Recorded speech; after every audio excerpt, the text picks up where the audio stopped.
101 টাকা কাবিনে বিয়ে করব। ও আপনার যিনি হাজবেন্ড হবেন উনি বললেন 101 টাকা কাবিনে বিয়ে করবে, এতে করে ভালোবাসা থাকবে নাকি? না তা জানি না, উনি বললেন যে আমি 101 টাকা কাবিনে বিয়ে করব। তখন কাজী সাহেব বলেন যে আপনি কি আমার সাথে মশকরা করছেন? আসলে আমি আমার এই কথাটা মানে কোন মিডিয়াতে এখন পর্যন্ত বলিনি, কখনোই বলিনি যে আসলে আমার খুব ছোটবেলায় বিয়ে হয়েছে। আমার পরিবার থেকে বিয়ে দেওয়া হয়েছিল। খুব ছোটবেলা বলতে ধরেন তখন আমি মেডিকেল কলেজে ফার্স্ট ইয়ার। ওকে, পারিবারিক ভাবে হয়েছিল বিয়েটা? হ্যাঁ, মানে কি বলবো, এখন ভাবি যে হয়তো ওই কারণেই আল্লাহ আমাকে শাস্তি দিয়েছে যে আমি তার সাথে সংসারটা করতে পারিনি, এই জন্য হতে পারে। দেখেন আল্লাহ কিন্তু আমাকে ইশারা দিয়েছিল, আল্লাহ কিন্তু মানুষকে ইশারা দেয়, কিন্তু আমরা এত বোকা যে আমরা আল্লাহর ইশারাটা ধরতে পারি না। আসসালামু আলাইকুম প্রিয় দর্শক এবং শ্রোতা, আল্লাহ সর্বাবস্থায় আমাদের সবার মঙ্গল করুন সেই দোয়া এবং শুভকামনা জানিয়ে শুরু করছি লাইফের অন্যতম একটা এপিসোড। অনেকদিন পরে লাইফের একটা এপিসোড করছি। প্রথমে আপনি নামটা আপনার মুখে একটু বলেন, আপনার পুরো নামটা। আমার পুরো নাম হচ্ছে সাবরিনা শারমিন হোসেন মিষ্টি। সাবরিনা শারমিন হোসেন মিষ্টি, কিন্তু আপনাকে সাবরিনা নামে মোটামুটি সবাই ডাকেন, তাই কি? নাকি মিষ্টি নামে? মিষ্টি নামে। মিষ্টি নামে, হ্যাঁ। আচ্ছা। বর্তমান বয়স যদি বলতে কোনো আপত্তি না থাকে? মেয়েদের তো বয়স বলা ঠিক না, কিন্তু আমার গেস্টের সবাইকে আমি বয়স বলতে বলি। আপনার আপত্তি থাকলে আমি চাইবো না আপনি বলেন, কিন্তু ইটস লাইক বয়স তো বয়স, এটা নিয়ে আসলে গোপন করে করাটা কি বা কোনো কিছু? মেয়েরা সবসময় বয়স গোপন করতে চায়, আমিও সেই দলে। Okay fine. সো আপনার জন্ম জেলা কোথায়? আমি ঢাকা ধানমন্ডিতে আমার জন্ম। ধানমন্ডিতে আপনি বড় হয়েছেন? না, আমার জন্মের পরপরই উইদিন 1 ইয়ার আমি চলে যাই নেদারল্যান্ডসে। হ্যাঁ, ওখানে আমার আব্বু হচ্ছে এমএস করেন, পিএইচডি করেন, তো অনেক বড় একটা সময় আমার ওখানে কেটেছে। ওকে, বাবা কি করতেন? গভর্নমেন্ট জব করতেন, সরকারের অতিরিক্ত সচিব হিসাবেও রিটায়ার করেছেন। ওকে, কয় ভাই বোন ছিলেন আপনারা? আমরা 2 বোন। 2 বোন ছিলেন, আপনি বড়? জি। ওকে, শুনি। আসলে আমার শৈশব সম্পর্কে আছে না যে অনেকেই বলেন যে যদি শৈশবের দিনগুলো ফিরে পেতাম, কিন্তু আমি শৈশবের কথা চিন্তা হলে আমি ওরা ভয় পেয়ে যাই না, আমি কোনোদিন শৈশবে ফিরতে চাই না। কেন? কারণ আমার শৈশবটা অনেক বোরিং, মানে শুধু পড়া পড়া পড়া ছাড়া আমার শৈশবের কোনো স্মৃতি নাই। মানে এমন কিছু নাই যে আমি এটা মানে মেমোরাইজ করে খুব খুশি হব বা ভাল লাগছে, এরকম না। আমাদের সময়কার বাবা মা তারা হচ্ছে যে স্কুলের বেতন যেমন দিতেন সেরকম আবার বেতও চালাতেন, মানে বেত এবং বেতন একসাথে চলতো। তো যেমন ধরেন যদি ক্লাসে টপ করা না যায় তাহলে কিন্তু নতুন বছরের বই পাওয়া যাবে না। হ্যাঁ, কারো কাছে পুরান বই এনে সেট এনে হয়তো চলতে হবে, এরকম অবস্থা। তো খালি পড়া পড়া পড়া ছাড়া আমার শৈশবে তেমন কোনো আমি মনে করতে পারি না যে খুব আনন্দ ঘন কিছু ঘটেছে বা কোথাও বেড়াতে যাওয়া। এমনকি কেউ কোনো ফ্রেন্ডস যদি কোনো কারণে মানে কলোনির যদি কোনো কিছুর কারণে আসতো, তাতেও আবার আব্বা তাকে ধমক দিয়ে বিদায় করে দিত। তোমার কি কোনো পড়াশোনা নাই, তুমি আমার মেয়েকে ডিস্টার্ব করতে আসছো? ওকে, সো মেয়ের কারণে হয়তো একটু বেশি কনজারভেটিভ ছিলেন বাবা। হ্যাঁ, মানে আমার বাবা খুবই কনজারভেটিভ ছিল। আমার পড়ার ব্যাপারে আমার আব্বা খুবই সিরিয়াস ছিলেন সবসময়। কারণ যেহেতু আমাদের কোনো ভাই নেই, হয়তো উনি মানে তার ছেলে নেই এই একটা অতৃপ্তি হয়তো তার বড় মেয়ের মধ্যে দিয়েই হয়তো উনি এটা করতে চাচ্ছিলেন, এই জন্য খুব বেশি পড়াশোনার উপরই ছিল। আর আমি এত পড়তাম যে আমাকে বছরে 2 সেট বই কিনতে হতো, কারণ হচ্ছে বইগুলো ঝুরঝুরা হয়ে যেত। ওকে, স্টুডেন্ট হিসেবে কেমন ছিলেন? স্টুডেন্ট হিসেবে ফাটাফাটি। কোথায় কোথায় পড়েছেন একটু ধারাবাহিকভাবে জানি আমরা। এরপর তো নেদারল্যান্ডস থেকে যখন ফিরলাম তখন কোন ক্লাসে ভর্তি হলেন? তখন আমি 7-এ। ক্লাস 7 এসে ভর্তি হলেন। তো নেদারল্যান্ডস থেকে এসে ক্লাস 7-এ বাংলাদেশের এরকম একটা পরিবার। বাবা কোন মন্ত্রণালয়ে ছিলেন ওই সময় দায়িত্বে? তখন আব্বা এসেছিলেন, তখন আব্বা ইআরডিতে ছিলেন। ওকে, মানে আমার এত ভালো মনে নাই তখন আসলে এইসব মন্ত্রণালয়ের বিষয়গুলা বা এগুলো আমি অত ভালো বুঝতাম না। আর আমার আব্বা ছিলেন অ্যাডমিন ক্যাডার। ওকে, আমি অত বেশি আব্বার। মা কি ছিলেন? হাউসওয়াইফ? আমার আম্মা তখন হাউসওয়াইফ ছিলেন। ওকে, মানে প্রথমে উনি চাকরি করতেন, কিন্তু পরে আমি যখন মানে হলাম পরে উনি আর চাকরিতে যাননি, যে মেয়েদেরকেই বড় করবেন। আমাদের 2 বোন বলেছি। এজ গ্যাপ 2 বোনের খুব বেশি না। মা কি করতেন? মা কি পড়ার মধ্যে রাখতেন বাচ্চাদেরকে, যে থাকুক পড়াশোনা করতে? না, যে বাবা একটু কঠিন হলে মা একটু নরম স্বভাবের হয়। আমার বাবা মা দুইজনই সমান তালে কঠিন। মানে কোথাও গিয়ে আর ধরেন কোনো কারণে আমার আব্বা বকা দিচ্ছে, তখন আমার আম্মু এমন ভাব করবে যে কিছু শুনতেই পাচ্ছেন না, মানে উনি যে আসবেন বাঁচাতে তা কিন্তু না। মানে দেখা যাবে যে বাবা মা দুজনই সমান তালে শাসন করেছেন। তবে আমি মনে করি যে খুব বেশি শাসন করাটা আসলে ভালো না। কারণ বাবা মার সাথে একটু বন্ধুত্বপূর্ণ সম্পর্ক হলে অনেক কিছু শেয়ার করা যায়, বা অনেক কিছু মানে ভয় থেকে যদি বাচ্চারা বাবা মাকে কিছু না বলে তাহলে সেটার ইম্প্যাক্ট কিন্তু ভালো হয় না। এই জন্য আমার মনে হয় যে শৈশবে বাবা মার এই যে একটা, আর মানে ওই সময় আমাদের সময়কে বাবারা চাইতেন যে একটা ভয়, এবং আমার মনে হয় যে বাবারা বোধহয় সেটা এনজয়ও করতেন, যে সন্তানরা তাকে ভয় পাচ্ছে, শ্রদ্ধা করছে এরকম। কিন্তু আসলে ভয় জিনিসটা কিন্তু দূরত্ব তৈরি করে।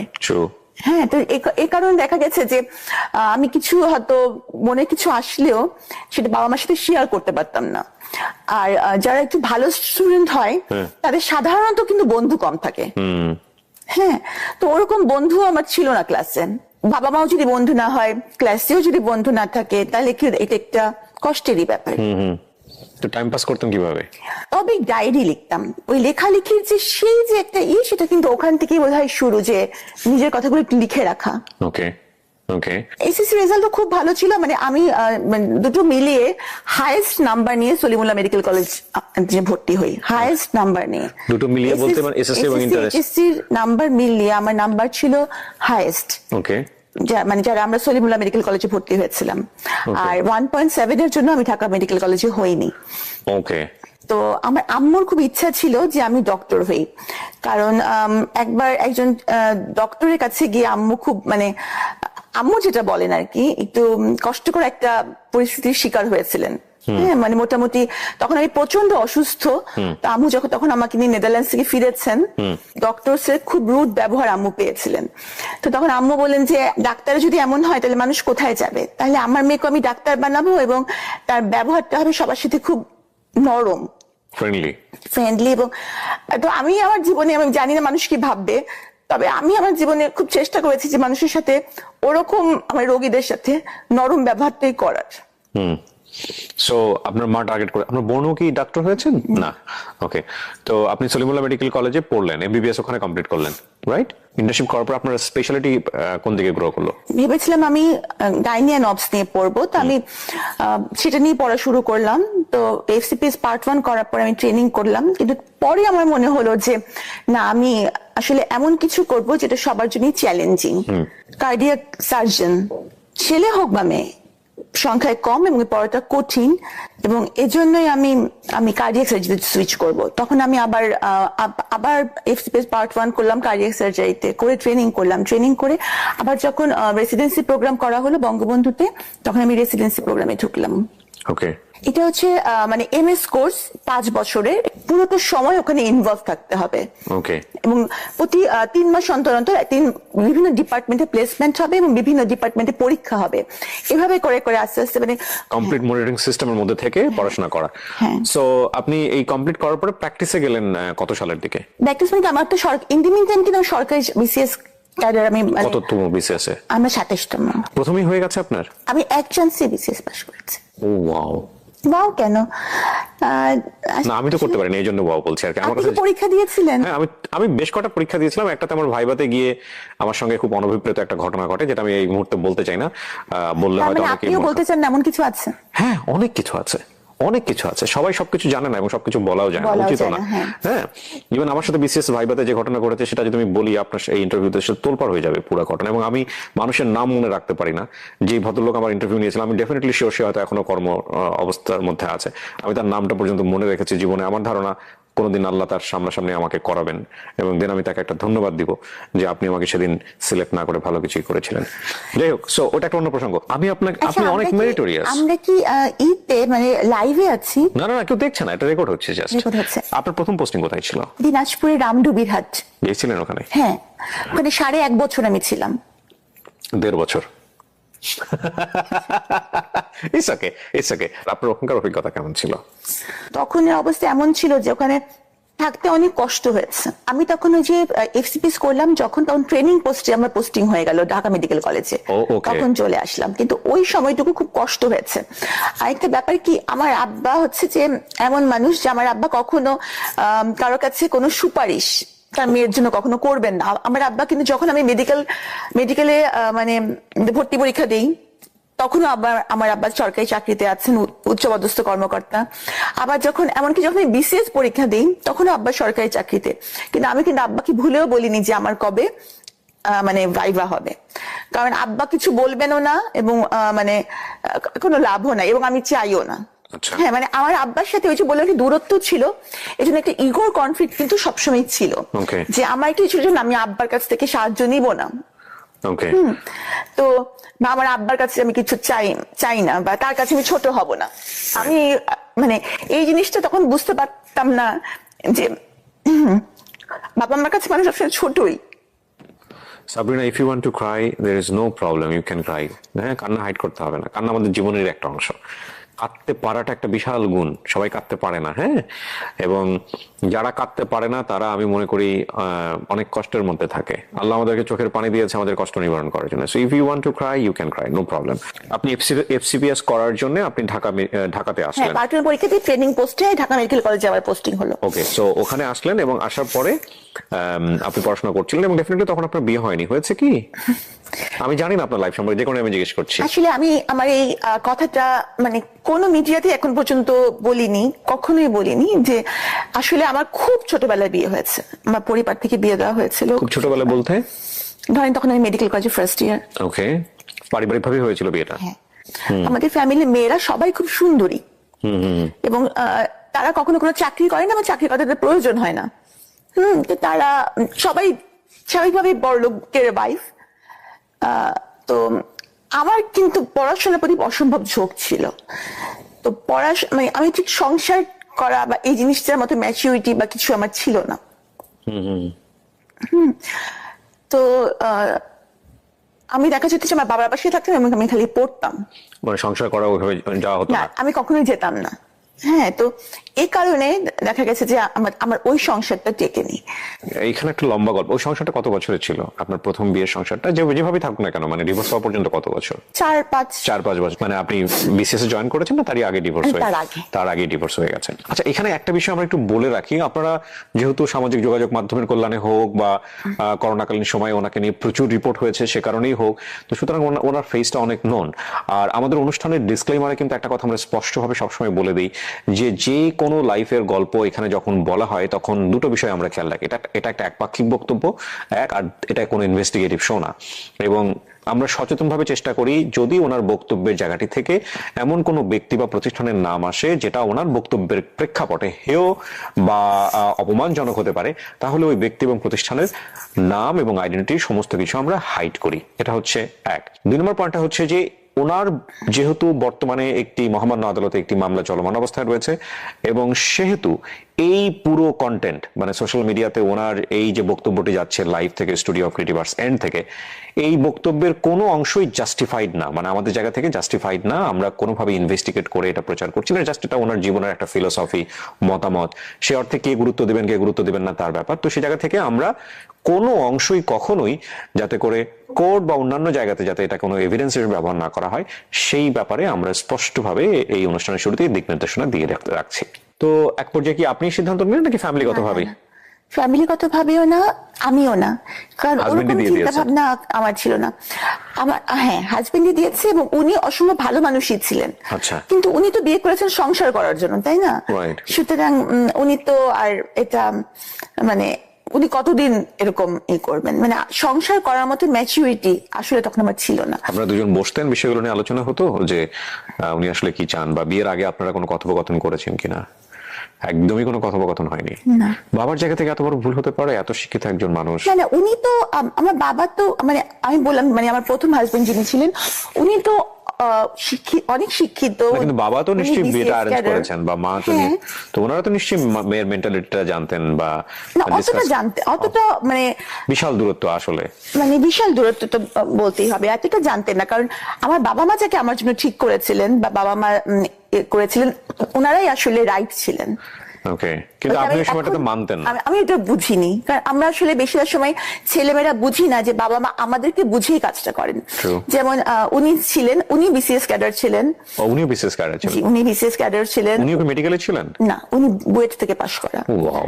হ্যাঁ, এবং ওনার বাবা আমার বাবার সার্ভিসের মানে কলিগ। আচ্ছা।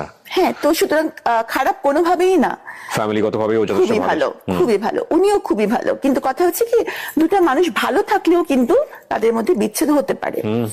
কিন্তু আমার মানে মাথায় যে বিচ্ছেদ হবে সংসারের বুদ্ধি ছিল না, বিচ্ছেদ হবে এই বুদ্ধিও ছিল না, বা বিচ্ছেদ হলে এটার ইম্প্যাক্ট কি হতে পারে এই ম্যাচুরিটিটাও ছিল না।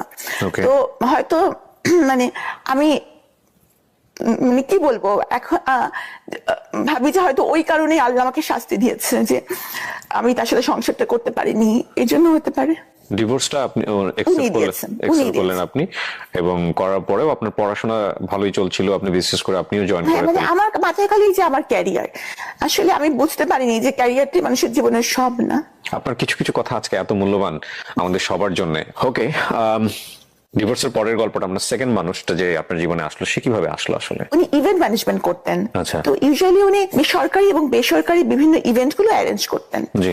তো আমাদের কার্ডিয়াক সার্জারি একটা ইন্টারন্যাশনাল কনফারেন্স হয়েছিল রেডিসনে কার্ডিয়াক সার্জনদের। তো তখন আমি স্টুডেন্ট বঙ্গবন্ধুর। তো আমি ওই কনফারেন্সে একটা পেপার প্রেজেন্ট করি। তো তখন ওনার সাথে ওই ইভেন্টটা ওনারা অর্গানাইজ করেছিলেন। তো তখন ওনার সাথে আমার ওই ইভেন্টে পরিচয় হয়। জি। হ্যাঁ। তারপর তখন আমার বাবা মা কেউই দেশে থাকতেন না, এবং আমি আপনাকে বলেছি আমি মোটামুটি একটু বন্ধুহীন, মানে খুব বেশি বন্ধু। ছোট বোনটা কোথায় তখন? আমেরিকাতে। ছোট বোন তখন আমেরিকাতে, বাবা মাও আমেরিকাতে? হ্যাঁ, আমার পরিবারে কেউ বাংলাদেশে থাকেন না। তো আপনি চলে গেলেন না কেন? মানে আমি যে খুব অড টাইপের একটা কোশ্চেন, দ্যাটস ইওর ফ্রিডম, আপনার ব্যক্তি স্বাধীনতা। তারপর আমি চলে যেতে পারতাম, আপনি যান নাই কেন? প্রথমত আমি মেডিকেল কলেজে ভর্তি হয়েছি, তো এই পড়াটা আমার কাছে ছিল যে আমি এখানে পড়ছি, আমি যাব না। এরপর পরবর্তীতে যখন আমি বিসিএস ক্যাডার হলাম, তখন তো ওখানকার সিটিজেনশিপের জন্য অ্যাপ্লাই করার কোনো প্রশ্নই ওঠে না, কারণ এখানকার সরকারি কর্মচারী তো ওখানকার সিটিজেনশিপ অ্যাপ্লাই করতে পারেন না। সো আপনি চাইলে এগুলো ছেড়ে দিয়ে চলে যেতে পারতেন। হ্যাঁ, অফকোর্স চলে যেতে পারতাম, কিন্তু আপনি সেটা করেননি। না। কেন করেননি? আমি অসম্ভব, মানে আমার ক্যারিয়ারটাই আমার মাথায়, যদিও ওখানে গিয়ে আপনি গিয়েও ক্যারিয়ার করতে করতে পারতাম। আপনার ফ্যামিলি কি চাইতো ওই সময়টাতে? আমার ফ্যামিলি চাইতো আমি চলে যাই। আমার কাছে কেন জানি মনে হচ্ছে আপনার ফ্যামিলির সাথে আপনার একটা বড় ধরনের বার্গেনিং হয়েছে এই বিষয়গুলো নিয়ে, এবং সেটাও খুব সহজ বার্গেনিং ছিল না, কারণ দুটো মাত্র মেয়ে, বড় মেয়ে তাকে বাংলাদেশে রেখে যাচ্ছে এবং অলরেডি সে ডিভোর্স। না, আমার বাবা কিন্তু বেশি সময় আমেরিকা থাকতেন না, কারণ ওনার ইবাদতের অসুবিধা হতো। কারণ হচ্ছে যে মসজিদ যেতে হতো আমার আব্বুকে, তো সে তো অনেক দূর, তো কে তাকে নিয়ে যাবে ড্রাইভ করে? ওখানে রোজা রাখা, ওই সময়গুলো কিন্তু একটু বড় সময় আমার আব্বা দেশে থাকতেন। আচ্ছা। কিন্তু যখন আমার এই হাজবেন্ডের সাথে আমার পরিচয় হয়েছিল, ওই সময়টা আমার আব্বা দেশে ছিলেন না। পরিচয় থেকে পরিণয়ের দিকে গেল কিভাবে? উনি যেহেতু ইভেন্ট ম্যানেজমেন্টে ছিলেন, ইভেন্ট ম্যানেজমেন্ট কিন্তু মানুষকে মোটিভেট করার ক্ষমতা রাখে, মানে কথা দিয়ে মুগ্ধ করাটা তাদের একটা কাজেরই অংশ। জি। তো নিশ্চয়ই আমি মুগ্ধই হয়েছিলাম, যেহেতু তখন আমি ডিভোর্সও ছিলাম, সেও তাই ছিল। তো তখন আমারও তাকে পছন্দ হয়েছিল। জি। প্রস্তাবটা কে দেয় ফার্স্ট? আমি। আপনি তাকে দিয়েছিলেন প্রস্তাবটা? ওকে। ওই ভদ্রলোক তো এখন জেলে আছেন, আমি যদি ভুল না করে থাকি, নাকি? না, আমি শুনেছি, মানে আমি তো শিওর না, অবশ্যই এটা বলতে পারছি না। মানে আমার সাথে তার কোনো যোগাযোগই নেই, উনি আমার জন্য মরে গেছেন, এই জন্য কোনো যোগাযোগ আমি রাখিনি। আমি নট শিওর, আপনার যে ভদ্রলোকের কথা বলা হচ্ছে সে তো আপনার সঙ্গে জেলে যায় বা এরকম, রাইট? আমার আগে যায়, আমার মানে নিয়ার অ্যাবাউট 1 মান্থ আগে সে জেলে যায়। আমি শুনেছি উনি বের হয়েছেন। এটা কোনো কিছু ম্যাটার করে না, কারণ সে আমার জন্য মরে গেছে। সে জেলে থাকুক, সে বাইরে থাকুক, সে কোথায় থাকুক, সে আমার কাছে দুনিয়ার বাইরে। ফাইন। আপনি তাকে প্রস্তাব দিলেন বিয়ে করার জন্য বা প্রেমের সম্পর্কে যাওয়ার জন্য, এটা কোন সময়ের ঘটনা? এটা 2015 সালের দিকে আপনি তাকে প্রস্তাব দিলেন। তার জায়গা থেকে বিষয়টা কি ছিল, রেসপন্স কি ছিল?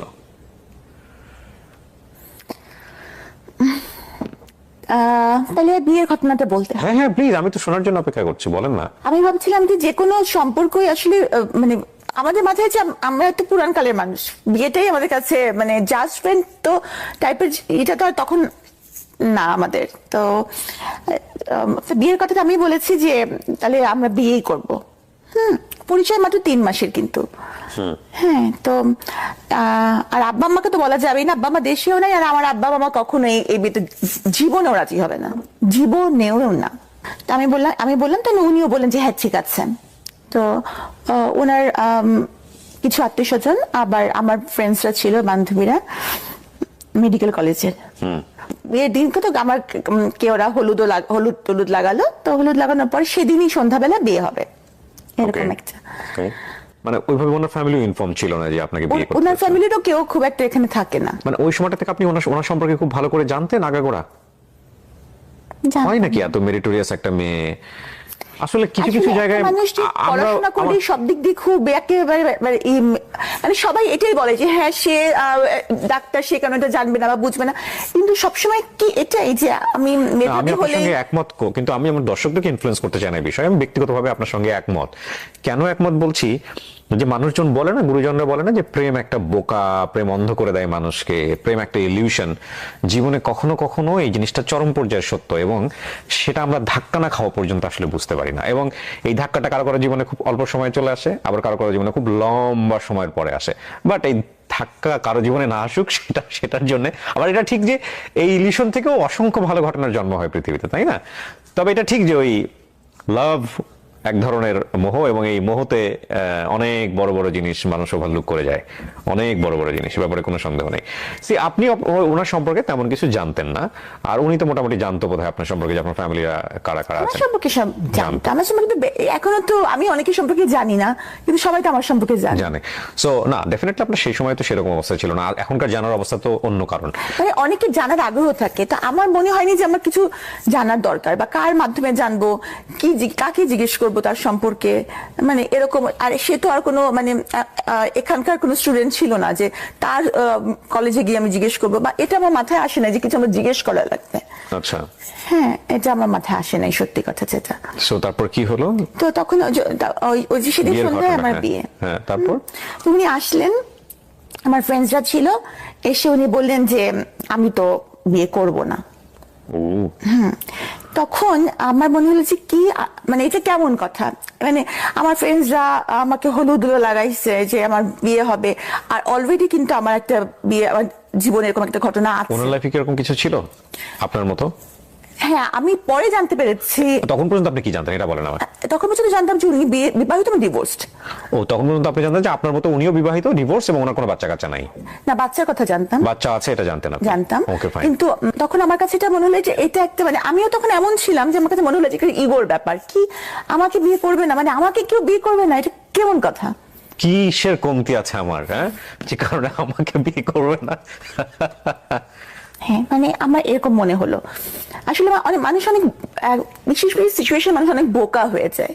আমি তো তখন মানে এই করবে না, বিয়ে করবে কি মানে হতে পারে, কারণ ওনার ব্যাখ্যা হচ্ছে যে বিয়ে করলে ভালোবাসা কমে যায়, বিয়ে করলে ভালোবাসার মরণ হয়। এই জন্য আমি যেহেতু সাবিনাকে সাবিনা বলতো না, মিস্ত্রি বলতো।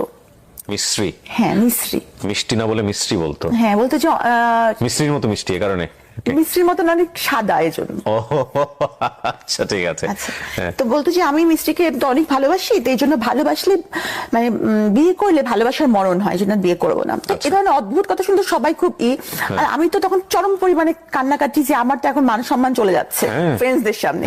মানে তখন আমার সবকিছু বাদ দিয়ে এটাই মনে হলো। আচ্ছা, গেল, যাই হোক।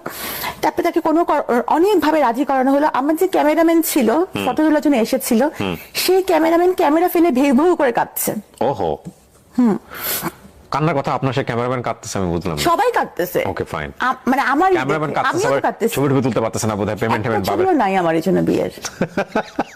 ওকে, তারপর?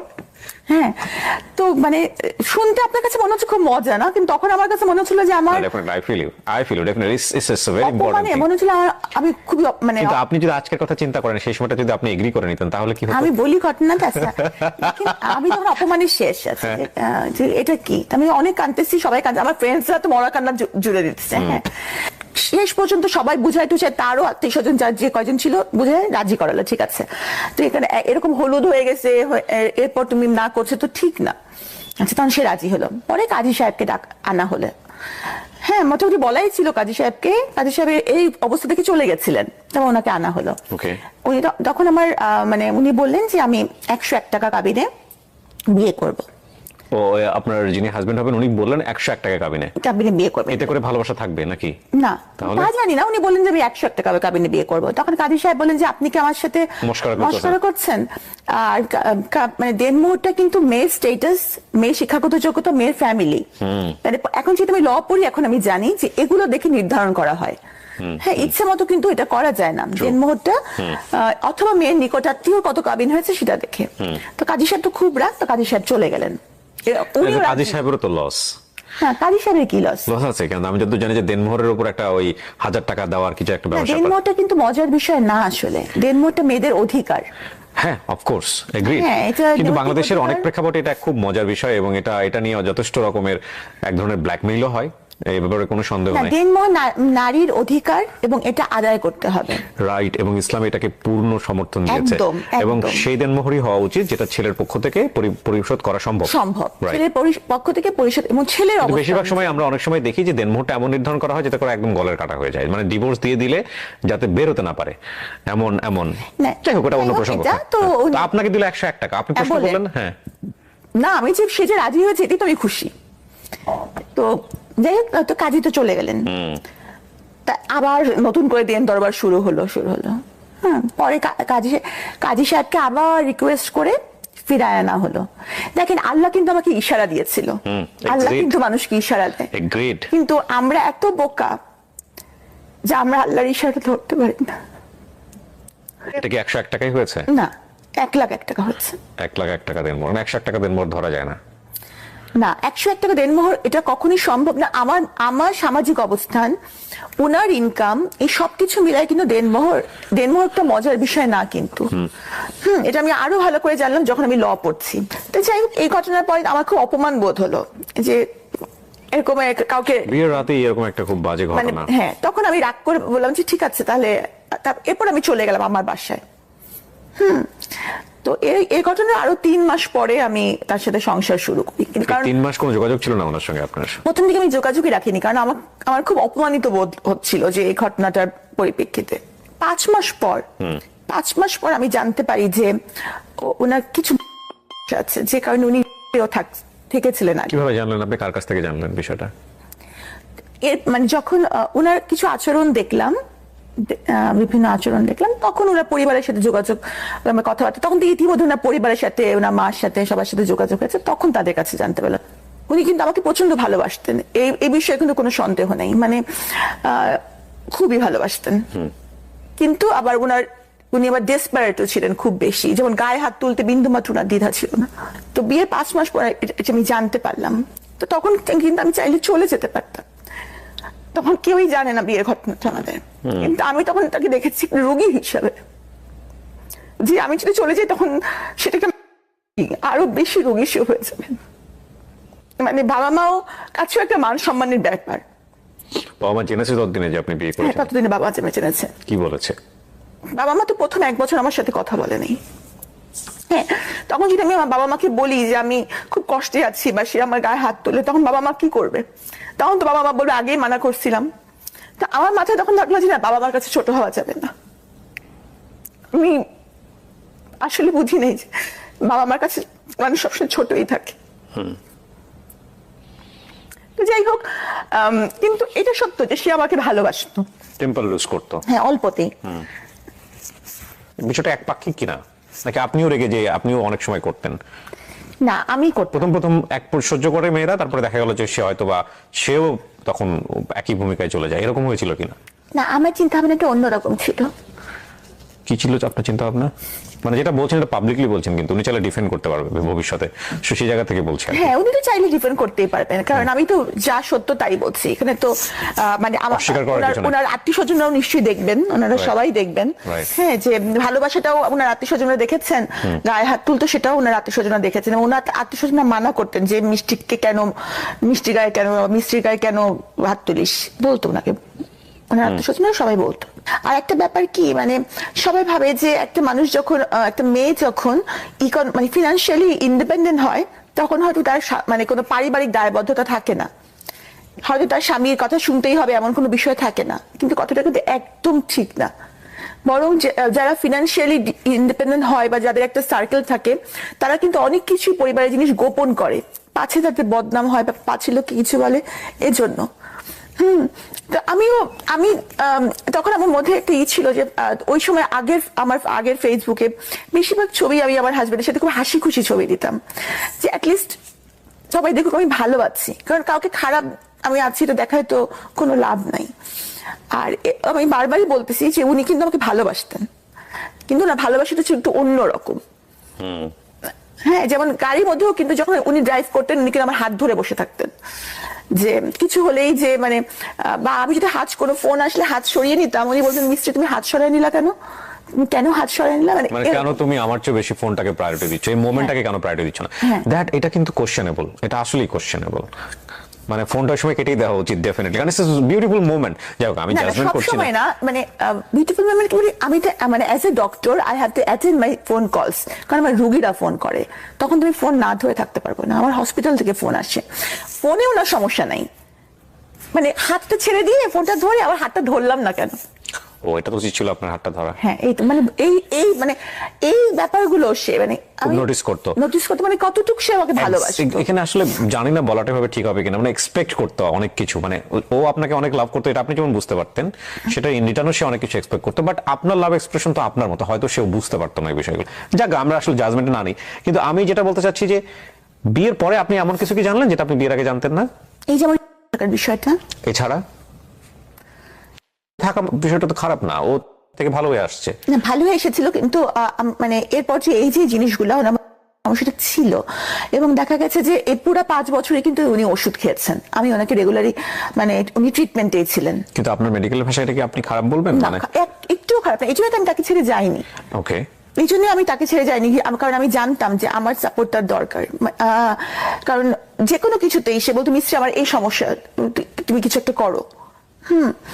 তো উনি মানে যে কোনো কিছুতে মিস্ত্রি ছাড়া সে কিছু করতো না, বুঝতো না। হ্যাঁ, মানে বুঝতো না।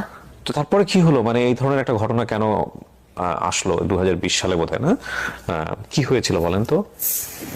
আসলে ব্যাপারটা হচ্ছে কি যে উনি কিন্তু আগেই মানে এই ইভেন্ট ম্যানেজমেন্টের কাজগুলো করতো, তো উনি এই করোনার কাজটা নিয়েছিলেন।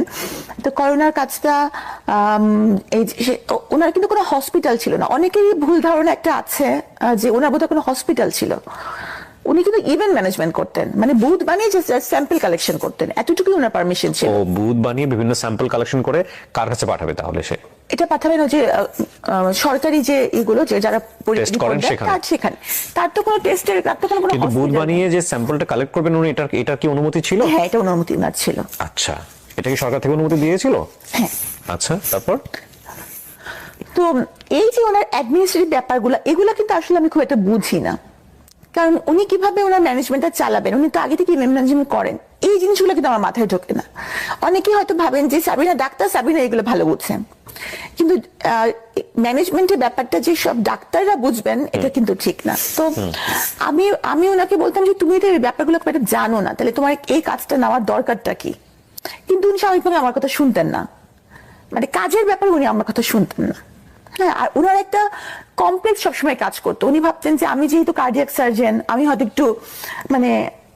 একটু বেশি হচ্ছে কিনা, বা মানে একটা ইনফিরিটি কমপ্লেক্স আমাদের ছিল। ও সামহাউ মনে করতো যে আপনার পজিশনটা ওর উপরে চলে গেছে, সো হ্যাঁ, এটা উনি মনে করতেন, যে কারণে উনি এমন কিছু করতে চাইতেন যেটা অনেক বড় কিছু। আপনি কার্ডিয়াক সার্জন হিসেবে প্র্যাকটিস করেছেন কত বছর? করার সুযোগ হয়েছে? 5 বছর। হৃদয় কাটাকাটির কাজ হয়েছে? জি, আপনি করেছেন? হ্যাঁ। কিন্তু আপনার এই এত ইমোশন, এত মানে আপনি যেভাবে কাঁদছেন, তাতে আপনার এই হৃদয় কাটাকাটি করতে খারাপ লাগে না? আমি শুধু অড কোশ্চেন করে ফেললাম। না, না, আমার তখন পুরো অন্যরকম লাগে, একদম অন্যরকম, মানে কি বলবো, মানে ওইটাই আমার সবচেয়ে বড় প্যাশন ছিল। কার্ডিয়াক সার্জারি করাটাই আমার সবচেয়ে বড় প্যাশন ছিল। ভুল মানুষ চুজ করা জীবনে যে কত বড় ক্ষতি হতে পারে, এটা আমি বলছি না যে উনি জীবনে ভুল মানুষ চুজ করেছেন, এমন হতে পারে যে ওনাকে চুজ করেছে তার জীবনেও হয়তো উনি ভুল মানুষ।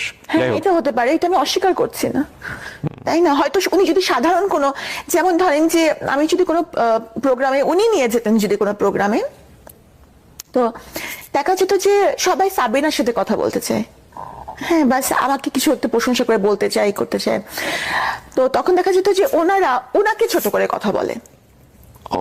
হ্যাঁ, মানে আমার সামনে ওনাকে ছোট করে কথা বলছে, এই জেদটা আমার উপর আসতো ঘুরে ফিরে, বাসায় এসে আমাকে কথা শুনতে হতো, বকা শুনতে হতো, বা এরকম। তো হতে পারে আমি হয়তো এই জন্যই ওনার জীবনে ভুল। উনি যদি একটা সাধারণ মেয়ে বিয়ে করতেন তাহলে ওনারও হয়তো এরকম ঘটতো না। সো কি হলো সাবরিনা, এরপরে ওই স্যাম্পলগুলো উনি কালেক্ট করতেন, তারপর? তো ওই ম্যানেজমেন্টটা কিন্তু উনিই করতেন ওনার লোকজন নিয়ে। হ্যাঁ, এবং আমার কিছুটা মানে কিছু কিছু ইস্যুস নিয়ে আমার কাছে ওনার ঝামেলা হচ্ছিল। তো এই কারণে আমি কিন্তু ওই সময়টা আমার বাবার বাসায় থাকতাম, আমি কিন্তু ওখানে থাকতাম না। তো তখন থেকে আমাদের মধ্যে একটা বিশাল বড় গ্যাপ, এই করোনার পরবর্তী সময় থেকে। তো একবার উনি ওই যে তিতুমির কলেজে বিপদে পড়লেন, তখন উনি আমাকে ওই ফোন দিলেন রাত্রিবেলা। তখন আমার মামি কিন্তু আমার বাবার বাসায় বললো, মিস্ত্রি আমি অনেক বিপদে পড়েছি, এখানে অনেক মারামারি হচ্ছে। তখন আমি ছুটে গেলাম, কারণ আমার মধ্যে সবসময় ছিল যে উনি কিন্তু পুরাটা সময়, আমি বললাম যতদিন আমি সংসার করেছি পুরাটা সময় এই যে ওষুধ খেয়েছেন, মানে উনি একটু মানে নিয়ার ওনার ছিল। তো আমি সবসময় ওনাকে এভাবে দেখেছি যে ওর যেন কোনো বিপদ না হয়। উনি ডাকলে, উনি আমার হাজব্যান্ড, উনি বিপদে পড়েছেন, সেটি তুমি যাওয়াটাই কি আমার অপরাধ ছিল?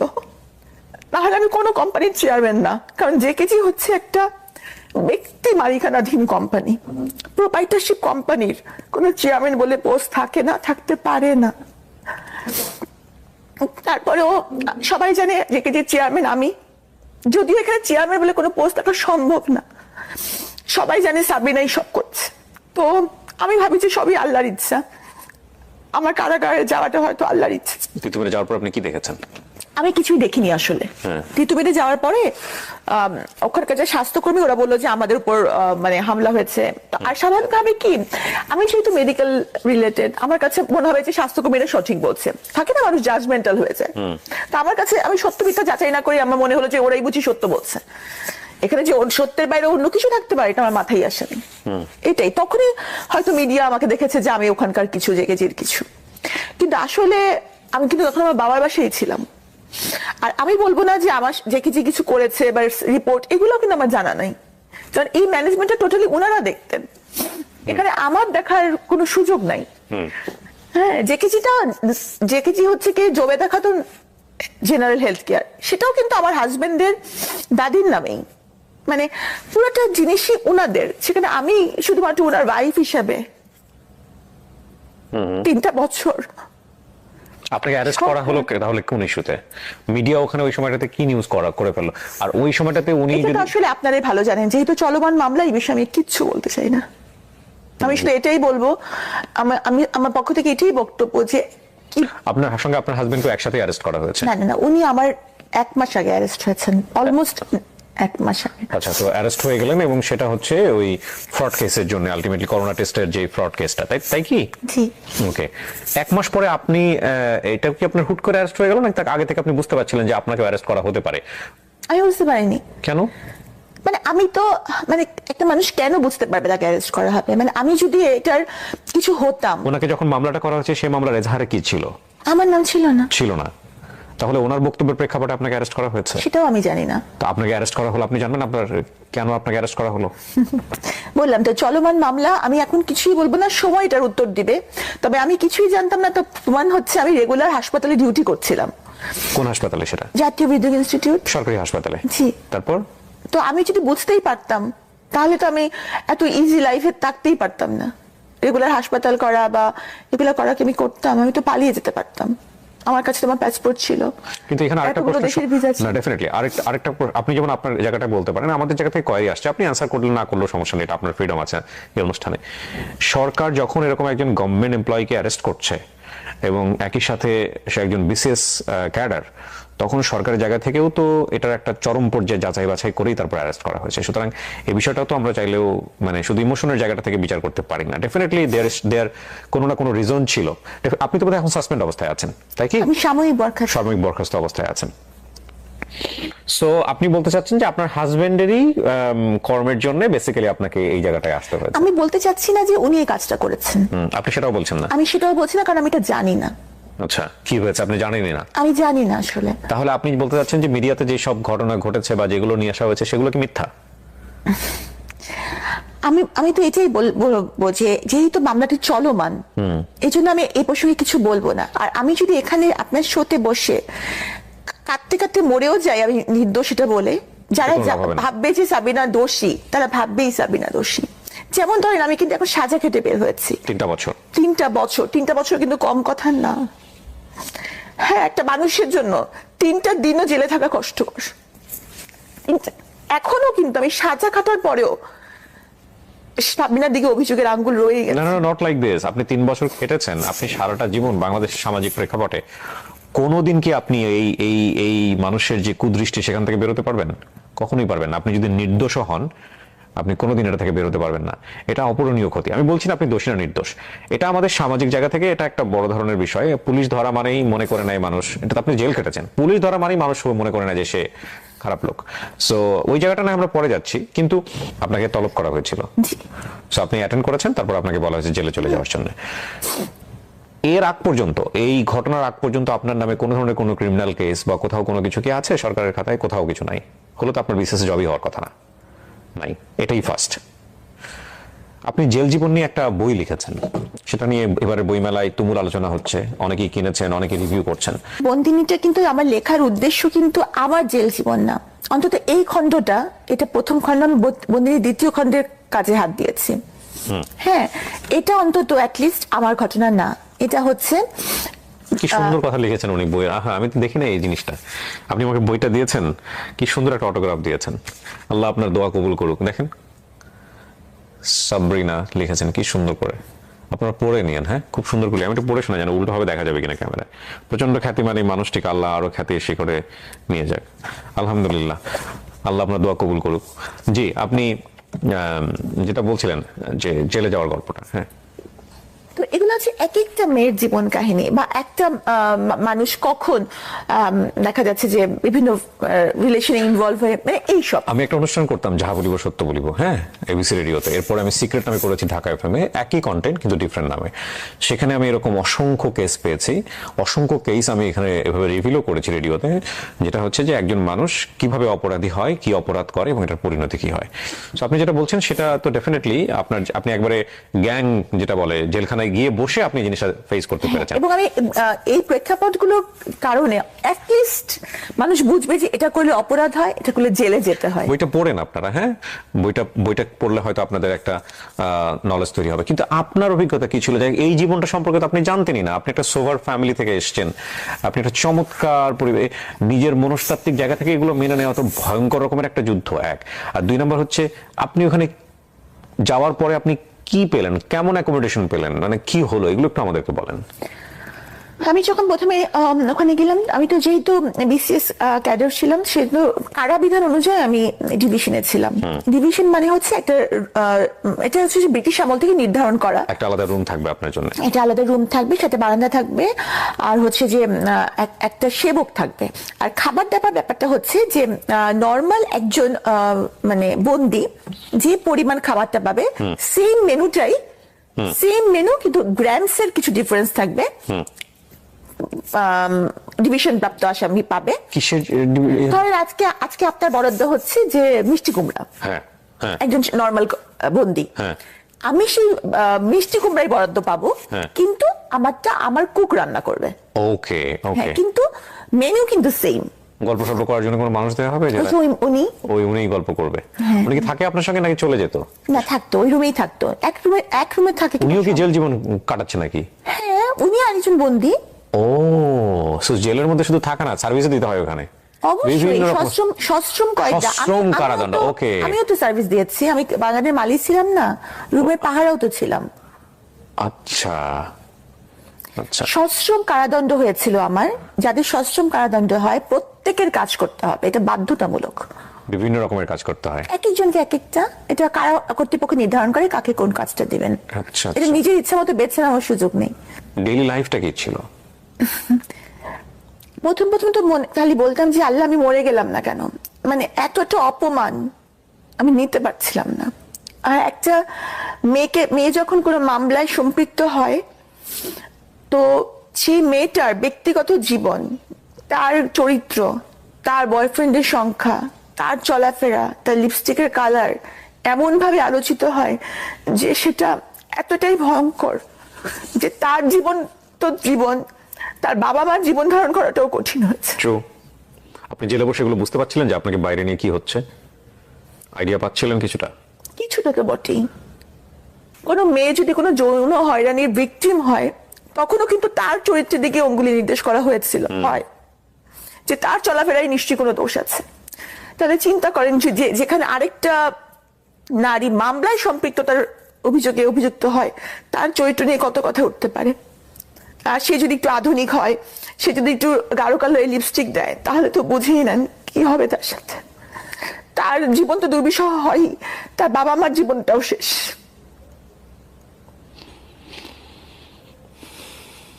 সবারই বলার অধিকার আছে। আমি জানি এই অনুষ্ঠানটা না দেখে অনেকেই হয়তো বা শুধু ওনাকে দেখিয়ে সেই নিচে মন্তব্য করছেন, অনেক বাজে বাজে কমেন্টস করছেন, অনেকে হয়তো এই ধরনের মন্তব্য করছেন যে কেন আমি ওনাকে নিয়ে এখানে বসলাম, কেন আমি ওনার সঙ্গে সামনে বসে কথা বলছি। আমি একটা কথা বলি, আমি ওনার সম্পর্কে তেমন কিছু জানতাম না। উনি বইমেলায় বইটা নিয়ে প্রতিদিনই কোনো না কোনোভাবে বিভিন্ন কন্টেন্ট ক্রিয়েটরদের যারা আছেন তাদের কাছে বাইট দিচ্ছেন, সেগুলো আসছে, স্ক্রল করে দেখছি। একটা বাইট আমাকে খুব টাচ করে, সেটা হচ্ছে উনি নর্মালি বলছেন যে ভাই আমি তো জেল খেটে বের হয়েছি, আমি তো আইন আদালত আমার বিচার করছে, আমাকে তো নর্মালভাবে বাঁচার সুযোগ দেন। আমি তো সমাজের 8-10 জন মানুষের মতো মানুষ, আমার তো নর্মালভাবে বাঁচার সুযোগ আছে। এই লাইনটা আমাকে খুব ক্যাচ করে। এবং তারপরে আমার এক ছোট ভাই রনি, ওকে আমি বলি, যেহেতু বইমেলাতে থাকে সবসময়, আমাকে বলি যে আমি ডক্টর সাবরিনার ইন্টারভিউ করবো, আমি ওনার সঙ্গে একটু কথা বলবো, ওনার একটু ব্যবস্থা করো। তো রনি ওনার সঙ্গে কথা বলে ওনাকে আজকে এখানে নিয়ে এসছে। আমি আসলে শেষের দিকে এসে কিছু কথা বলবো আজকের অনুষ্ঠান নিয়ে। আমি ডেফিনেটলি ওনার জন্য কোনো সাফাই গাইবো না, এবং উনি অপরাধ করেছেন কি করেননি সেটার বিচার কোর্ট করবেন। কিন্তু আমার মনে হয় যে প্রত্যেকটা মানুষকে স্বাভাবিকভাবে বাঁচার যে ক্ষমতাটা, সেটা আমাদের প্রত্যেকের জায়গা থেকে প্র্যাকটিস করা উচিত। একটা হচ্ছে যে আমি নিজে স্বাভাবিকভাবে বাঁচতে চাই, আর আরেকজন মানুষ তাকেও স্বাভাবিকভাবে বাঁচার যে ব্যাপারটা, সেখানে আমার কোনো দৃষ্টিভঙ্গি, আমার কোনো কথা, আমার কোনো কটু কথা যেন কোনোভাবেই আঘাতপ্রাপ্ত না করে। আমি বললেই যে চেঞ্জ হবে বিষয়টা এরকম না, বাট সেই জায়গাটায় অনেক কিছু আমার করার আছে, আমার কাছে কেন জানি মনে হয়। আমার বলতে আমি আপনাদের সবাইকে বলছি। জি, তো এরপর কি হলো সাবরিনা? আপনি আসলে কারাগারে তো বিভিন্ন লেভেল থেকে মানুষ আসে। ওরাও আবার জাজমেন্টাল হয় কিনা? ও হ্যাঁ, ওরা তো কিছুটা প্রথম দিকে তো যথেষ্টই ছিল যে, আর এমনিতে হচ্ছে কারাগারে যেসব মানুষ আসে, মানে দেখা যায় যে বেশিরভাগই মাদক মামলা নিয়ে আসেন, এবং তাদের সাথে তো আমাদের কিছু ডিফারেন্স আছেই। হ্যাঁ, তো তারা তো কটাক্ষ করতো, উপহাস করতো। আপনার লেভেলের ওখানে কেউ কাউকে পান নাই? যে হ্যাঁ, আছে আছে আছে। কেউ কেউ অপরাধ করে এসেছে, স্বীকার করেছে যেটা করেছি। যেমন যে তার মানে যে নিজের চোখে প্রত্যক্ষ করেছে যে তার ছেলের সাথে এরকম ঘটছে, তারপর কি সে মেরে ফেলেছে? তাকে মেরে ফেলেছে, সে নিজে স্বীকার করেছে এটা। মানে তার ছেলেকে করা হচ্ছিল, তারপরে সে খুন করেছে তাকে? হ্যাঁ। মহিলা? মহিলা, হ্যাঁ হ্যাঁ, মহিলা তো বটেই। ডেফিনেটলি আমি শুনতে মহিলা ইয়েতেই ছিলেন। সে বলেছে যে হ্যাঁ আমি এটা করেছি, আমি যে কোনো সাজার জন্য প্রস্তুত, আমি করেছি। তার মামলাটা চলমান আছে, তার এখনো রায় হয়নি, কিন্তু সে জেলে আছে। তো সে নিজেই আমাকে ঘটনাটা বলেছে। সে খুব কম বলে, এবং তার বাচ্চার সাথে যে ঘটনাটা ঘটেছে সে কিন্তু এটা কাউকে বলেনি। কে করেছে এই কাজটা? তার সে একটা সে গাজার মামলার ব্যবসার সাথে জড়িয়ে গিয়েছিল, সেটাও কিন্তু ফর সার্ভাইভাল, কারণ তার স্বামীর সাথে তার ডিভোর্স হয়ে গেছে। ওকে ওকে। তো যার সাথে সে ব্যবসা করতো, তার পার্টনার, ও সেই পার্টনারই কাজটা করেছে? হ্যাঁ, এবং সে জানতো না, পার্টনারটা হচ্ছে খুবই জেন্টল একজন মানুষ ছিল। তো যখন সেটা দেখলো, মানে সে নিতে পারছিল না, এবং যখন এবং সে কিন্তু কাউকে বলে নাই এই ঘটনাটা, কারণ তার বাচ্চার ভবিষ্যৎ যদি নষ্ট হয়। সে জেলে ঢুকে বসে আছে। হ্যাঁ, সে কাউকে বলে নাই যে আমার বাচ্চার সাথে এরকম ঘটনা ঘটেছে। তো তার কথা থেকে সামনে আনা উচিত না? Definitely every coin has to side. আমার খুব ইন্টারেস্টিং লাগছে আপনার। আমি জানি না, প্রতিটা গল্প আমি নিজের বলে বলছি, কিন্তু আপনি আপনার গল্পটাই তো বলতে পারলেন না এখন পর্যন্ত কাউকে। বলবো, সময় আসুক। সব সময় সব কথা কি বলা যায়? আপনিও কি বলতে পেরেছেন? না, পারিনি।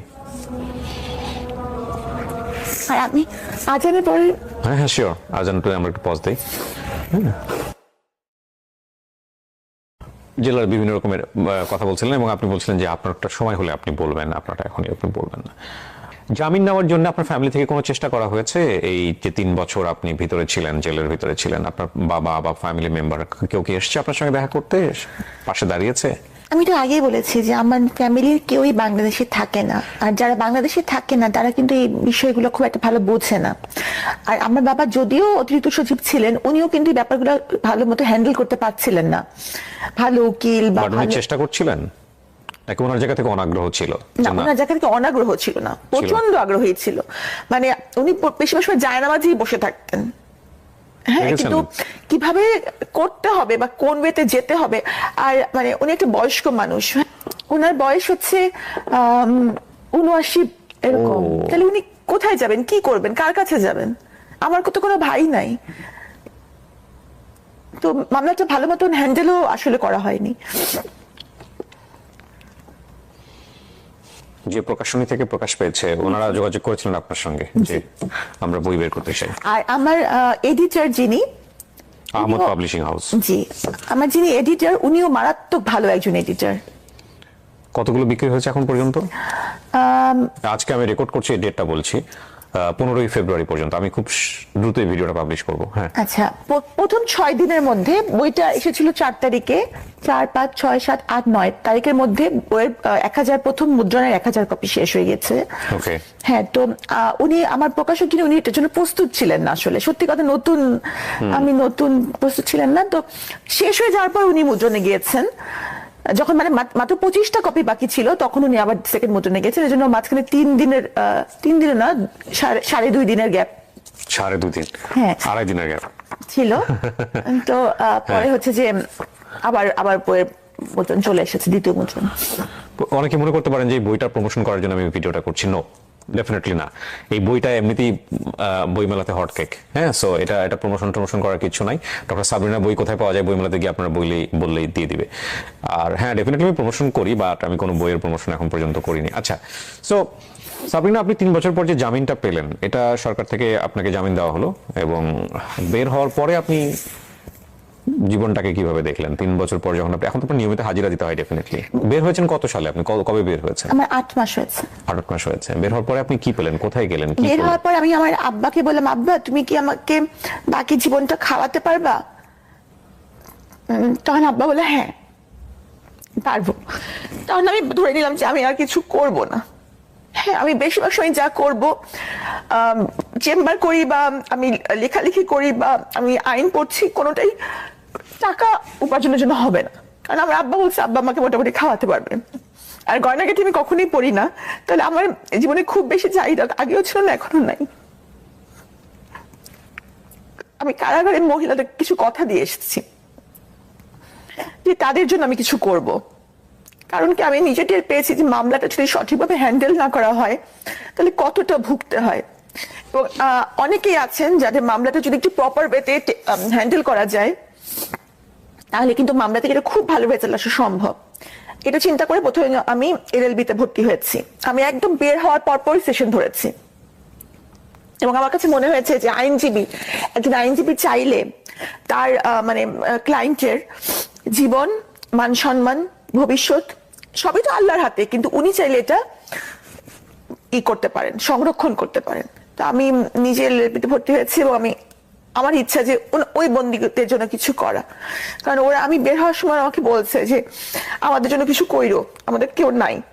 কারণ চিন্তা করেন, একটা মহিলা মানুষ 12টা বছর ধরে জেল খাচ্ছে, তার হাজবেন্ড বিয়ে করে চলে গেছে, তার বাবা মা মরে গেছে, তার ভাই তার ফোনে তার গলা শুনলে ফোন রেখে দেয়, তার ছেলে মেয়ের সংসারে তার ঠাঁই নেই, সে কই যাবে? আমার তো তাও আল্লাহর কাছে শুকরিয়া বাবা মা আছে, ওরা কই যাবে?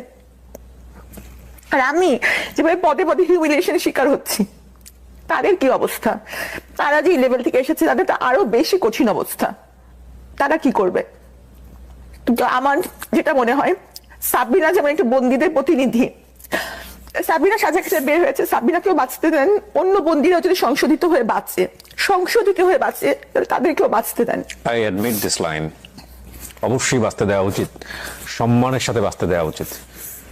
দেখুন, পৃথিবীতে আমরা কেউই ফেরেশতা হয়ে দুনিয়াতে আসেন, ইনক্লুডিং মি। আমি আমার কথা বলছি, যারা এই অনুষ্ঠানটা দেখছেন অনেকেই আপনারা জাজমেন্টাল হবেন, আমি জানি ডেফিনেটলি হবেন, কিন্তু জাজমেন্টাল হওয়ার আগে আঙ্গুলটা নিজের দিকে দেন। আপনি জানেন, আল্লাহ জানে যে আপনার জীবনে পাপ কত, আপনার জীবনে কত ভয়ঙ্কর ভয়ঙ্কর গুনাহ আছে, যেটা হয়তো আপনি শুধু জানেন এবং আপনার সৃষ্টিকর্তা জানেন। সুতরাং এত পাপ নিয়ে, এত ভুল নিয়ে আরেকজন মানুষের দিকে অন্তত পক্ষে আপনি সেই কাজটা বা সেই আঙ্গুলটা তুলেন না যেটা তাকে স্বাভাবিক জীবন দিবে না। আমি কি Definitely. একটা কথা আমি বলতে চাই, সেটা হচ্ছে যে যখন প্রথমেই মানুষ আমার সামনে নেতিবাচক বলে, তারা কিন্তু প্রথমে আমাকে চেনে না, ব্যক্তিগতভাবে চেনে না। তারা কেন আমাকে খারাপ ভাবে যে একটা মহামারীর সময় একটা খুবই সেন্সিটিভ মামলার সাথে আমার সম্পৃক্ত ছিল, জি। এই জন্যই এই প্রতারণার প্রতি তাদের সেই এইটা, তাই না? কারণ তারা তো ব্যক্তিগতভাবে আমাকে চেনে না, বা আমি এটা করতে পারবো কি পারবো না এটা কিন্তু আমার কলিগ বা ফ্রেন্ডসরা জানে যে সাবিনা এটা করতে পারে না, কিন্তু ওনারা কিন্তু জানে না। তো ওনারা মনে করে যে এই এত বড় একটা অপরাধের জন্য ওনারা আমাকে অপছন্দ করে, এবং তাদের এই অপরাধের প্রতি যে একটা ঘৃণা, এটা যদি সব ধরনের অপরাধ, যেমন ধর্ষণ, ব্যভিচার, তারপর হচ্ছে খুন, রাহাজানি, এই সবগুলোর প্রতি যাদের এই ঘৃণাটা থাকে, তাহলে আপনি চিন্তা করেন সমাজে কিন্তু অপরাধ অনেক কমে যাবে। কিন্তু কিন্তু কারো যদি ওই এটা থাকে যে না, সাবিনা দোষী হোক নির্দোষ, সাবিনাকে পছন্দ করি না, তারা কোনো লজিকই শুনবে না। তাহলে তাহলে কিন্তু তারা কোনো লজিক শুনবে না। সাবিনা তখন সাবিনার ব্যক্তি জীবন, সাবিনা কি কালার লিপস্টিক দিল, এইটা আমার বইয়ের ব্যাপারও তাই হয়েছে। পথে পথে বিভিন্ন ধরনের অপপ্রচার হচ্ছে, এমনকি আপনি অবাক হবেন, আপনি তো জানেন না বা বই মেলা আপনি যান না, বই মেলা একজন একদিনের জন্য একটা মেয়ে জেল খাটতে এসেছিল একদিনের হ্যাঁ, সাজা নিয়ে। আপনার যে কোলে বোধহয় ওটা নিয়ে, হ্যাঁ হ্যাঁ হ্যাঁ, আমি দেখেছেন নিজে না? কনফিউজ হয়ে যাচ্ছিলাম যে একটা ছেলে এরকম করছে। হ্যাঁ। আবার আপনাকে মনে হচ্ছিল যে আপনি যথেষ্ট মায়াবতী, যে কারণে হয়তো আপনাকে সান্ত্বনা দিচ্ছেন।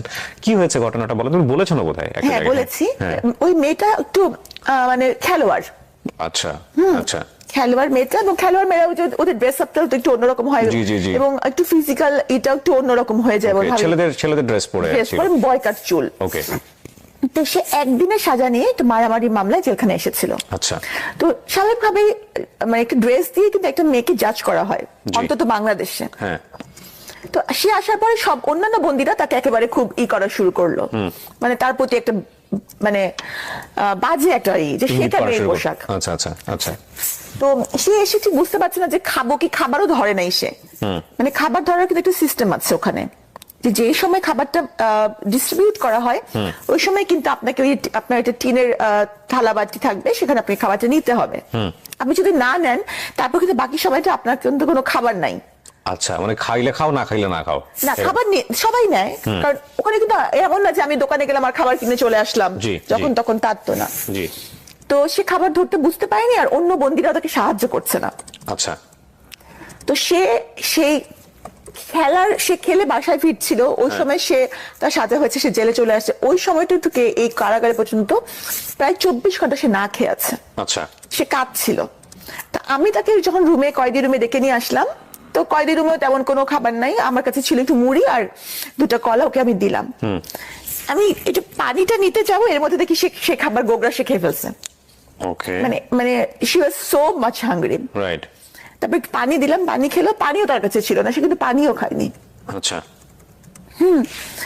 তো ওই যে সেটা কৃতজ্ঞতা বোধ, এটা কিন্তু নর্মাল মানুষ রিয়েলাইজ করতে পারবে না। মানুষ ভাবে যে একবেলা না খেলে কি হয়, কিন্তু ওই মানে ওইখানে একটা অ্যাটমসফিয়ার, কারাগারের একটা ভয়ানক অ্যাটমসফিয়ারে এরকম একটা জিনিস কিন্তু মনে রেখেছে, সে কৃতজ্ঞ।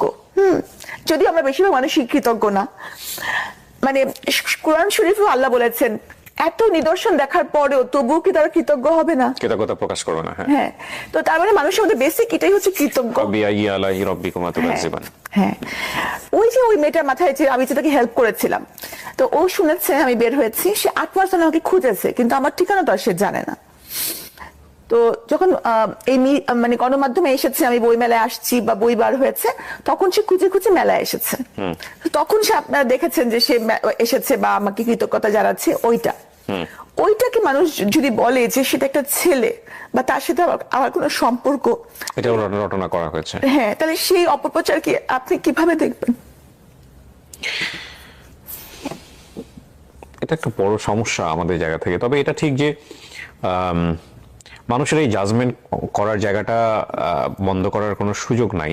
মানুষ জাজমেন্ট করবে, ন্যাচারালি করতে চায়, কিন্তু আপনি যে অভিজ্ঞতার মধ্য দিয়ে যাচ্ছেন সেটা একটা মেয়ে হিসেবে আমাদের সামাজিক প্রেক্ষাপটের জায়গাটা থেকে, মানুষ হিসেবে জায়গা থেকে আমি বলতে পারি সেটা খুবই ভয়ানক একটা জায়গা। এবং এইখানে আপনার লার্নিংটা কি, মানে আপনার ভুলের জায়গা থেকে আপনি যদি বলেন আমি বলবো কোর্টকে আমি যে- আলাদা করে রাখতে চাই, তো সেটা তো কোর্টই নির্ধারণ করবেন, কিন্তু আপনার ব্যক্তিগত শিক্ষাটা কি, কেন আপনার জীবনটা এরকম হলো আপনি যদি বলেন। এটাই আমার ভাগ্যে ছিল, কারণ কারাগারে যদি আমি না যেতাম তাহলে কিন্তু আমি অনেক কিছু জানতে পারতাম না।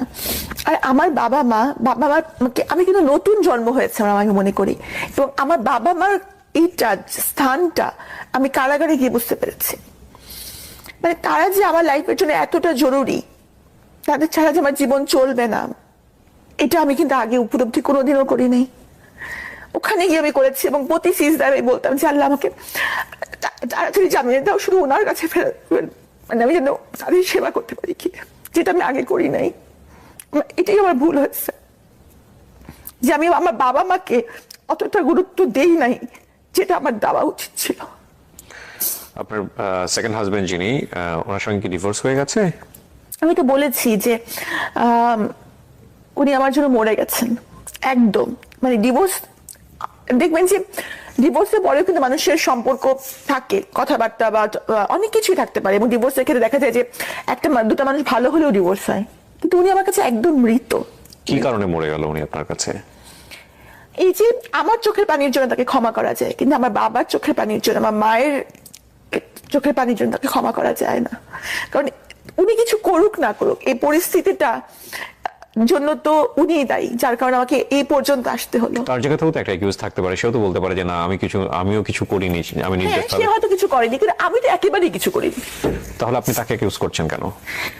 পরিস্থিতিটা তো তার কারণে, মানে এই যে করোনার কিন্তু কিছু পরিস্থিতিতে যদি তার না হাত থাকে, লাইক হাজবেন্ড যদি কোনো কারণে, আমি বলছি না আপনার হাজবেন্ড দোষী না নির্দোষ, কিন্তু আপনি যে কারণে বলছেন তাকে মরে যাওয়ার কথাটা, সেই জায়গাটাই আমি একটু জাস্ট কোয়ারি থেকে বলছি যে এই পরিস্থিতির জন্য যদি উনি না হয়ে থাকেন, দর্শক আপনারা প্লিজ এগুলাকে কেউ জাজমেন্টের জায়গা থেকে নিন না, আমি ওনার ব্যক্তিগত জায়গাটাকে বের করার জন্য প্রশ্নটা করছি। সেটা হচ্ছে যদি এই পরিস্থিতি আপনি যেভাবে ডিফেন্ড করলেন, বা আপনি যেভাবে করছেন কোর্টকে ডিফেন্ড, বা আজকে আপনি যে বিষয়ে যেভাবে নিজেকে নির্দোষ করার চেষ্টা করছেন, না, আমি নিজেকে নির্দোষ করার জন্য এখানে আসিনি। না আমি আই এগ্রি, বা ধরেন আপনি পয়েন্টগুলো আপনি বলেনই নাই, তো এখন কথা হলো যে উনিও তো ওনার জায়গা থেকে বলতে পারেন এইভাবে, তো সেটাই যদি শেষ পর্যন্ত প্রমাণ উনি হয়। আমাকে তো দোষী কোনোভাবেই বলতে পারবেন না। উনি কি কারণ- বলেছেন? না, উনি তো আমাকে দোষী বলতে পারবেন না, কারণ এটার মধ্যে আমার কোনো ইনভলভমেন্ট ছিল না। আর আরেকটা ব্যাপার হচ্ছে যে আমি তো এটা বলিনি যে, কিন্তু পরিস্থিতি তো উনার কারণেই তো এটার মধ্যে আমার সম্পৃক্ততা, তাহলে তো এটার মধ্যে আমার সম্পৃক্ততার কোনো বিষয় নাই। না, কিন্তু হাজবেন্ড যদি উনি বিপদে আমার পড়েন, husband। হাজবেন্ড যদি বিপদে পড়েন, সেই বিপদটা যদি তার নিজের ক্রিয়েট না করা হয়, ডেফিনেটলি হাজবেন্ডের ফ্যামিলি সেটা সাফার করে, এটাই তো স্বাভাবিক। হ্যাঁ, তো আপনি যদি আপনার হাজবেন্ডকে দোষী না বলেন, তাহলে ওনার কারণে যে আপনার যে সাফারটা হয়েছে সেটা তো আপনাকে অ্যাকসেপ্ট করতে হবে। কিন্তু এই যে 3টা বছর, সেই 3টা বছরে আমার বাবা অসহায়ের মতন উকিল খুঁজেছে, হ্যাঁ হ্যাঁ, তাদের পরিবার থেকে কোনো সাপোর্ট বা তার কাছ থেকে কোনো সাপোর্ট আসে না। সে যদি আমার হাজবেন্ডই হয়ে থাকতেন, তাহলে কি এই 3-4টা বছরে আমাকে সাপোর্ট করার জন্য উনি কিছু করতেন না? আমার জন্য কে করবে? উনি তো নিজেও জেলে ছিলেন বোধহয়। হ্যাঁ, তো এমনও তো হতে পারে ওর ফ্যামিলির কেউ সাহস পান নাই বা কোনোভাবেই আগানোর চেষ্টা করেননি, বিষয়টা তো খুব সেন্সিটিভ হতে পারে। তো কেন? যাই হোক, আপনাদের ইন্টারনালি ভিতর যেগুলো আছে সেগুলো নিয়ে আমরা নাই বা ঘাটলাম, কিন্তু আপনি বলতে চাচ্ছেন যে so আপনাদের কাগজে কলমে কোনো ডিভোর্স হয়নি? না, ডিভোর্সের কাগজ আমি দিয়েছি আগেই দিয়ে দিয়েছেন।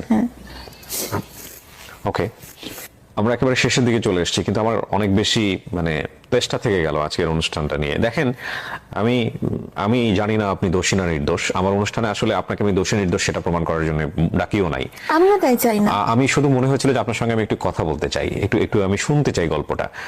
ডেফিনেটলি যেহেতু এটা চলমান অবস্থায় রয়েছে, কোর্ট মহামান্য আদালত যে রায় দিবেন সে রায়ের প্রতি আমাদের বিশ্বাস করে সম্মান জানাতে হবে। এবং তবে এটা ঠিক, একটা মানুষ সমাজে জন্মগ্রহণ করার পরে, একটা পরিবারে জন্মগ্রহণ করার পরে সমাজ থেকে সে নেয়, পরিবার থেকে সে নেয়, রাষ্ট্র থেকে নেয়, তার পেছনে ইনভেস্ট করা হয়। সে একটা মেধা হয়ে সমাজে জন্মগ্রহণ করে এবং তারপরে সমাজকে সে কন্ট্রিবিউট করতে চায়। সেই জায়গাটায় যখন কোনো ব্যত্যয় ঘটে, তাহলে এই যে পুরো ইনভেস্টটা তার পেছনে হলো, এই ইনভেস্টটা তখন অপচয় হয়ে যায়।